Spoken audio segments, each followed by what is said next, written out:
Long ago, in the valley of Elah, two great armies stood facing each other. On one hill stood the Israelites, on the other stood the Philistines. Between them stretched a wide valley, silent with fear. Every morning and every evening, a giant warrior stepped forward from the Philistine camp. His name was Goliath. He was enormous, covered in bronze armor, carrying a massive spear and shield. His voice thundered across the valley. Choose one man to fight me. If he defeats me, we will serve you.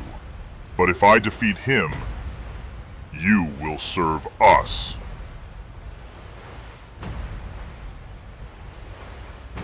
The Israelite soldiers trembled in fear. Even King Saul was afraid. For 40 days, Goliath mocked the armies of Israel. But far away in Bethlehem lived a young shepherd named David. David was the youngest son of a man named Jesse. While his older brothers fought in Saul's army, David cared for his father's sheep. One day, Jesse called David. "Take food to your brothers and see how they are doing," he said. Early the next morning, David packed bread and grain and hurried toward the battlefield. As he arrived, the armies were lining up for battle. Soldiers shouted war cries while shields clashed in the distance. Then suddenly, Goliath stepped forward once again. Who will fight me? The giant roared. At once, the Israelite soldiers backed away in fear. But David was shocked. "Who is this Philistine?" David asked. "That he should defy the armies of the living God." When David's oldest brother heard him speaking, he became angry. "Why are you here? Go back to your sheep." But David would not be discouraged. Soon, word reached King Saul that a young shepherd was willing to fight the giant. Saul looked at David in disbelief. "You are only a boy," Saul said. "Goliath has been a warrior his whole life." But David answered with courage. "When lions and bears attacked my father's sheep, God helped me rescue them. The Lord who protected me then will protect me now." Saul finally agreed. "Go," he said. "and may the Lord be with you." Saul placed his own armor on David, but it was too heavy. David removed the armor and picked up only his shepherd's staff, his sling, and 5 smooth stones from a nearby stream. Then he walked toward the giant. Goliath stared at David and laughed. Am I a dog that you come at me with sticks? The giant cursed David and shouted.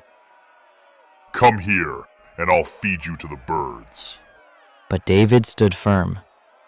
"You come against me with sword and spear," David declared. "but I come against you in the name of the Lord Almighty." The valley fell silent. Then Goliath charged forward. David ran to meet him. Quickly, he reached into his bag, placed a stone in his sling, and swung it with all his strength. The stone flew through the air and struck Goliath directly in the forehead.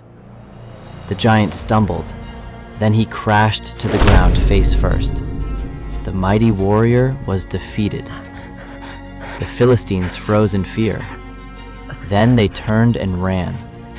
The armies of Israel shouted with victory and chased the Philistines from the battlefield. That day, everyone saw that victory does not come from strength or size alone.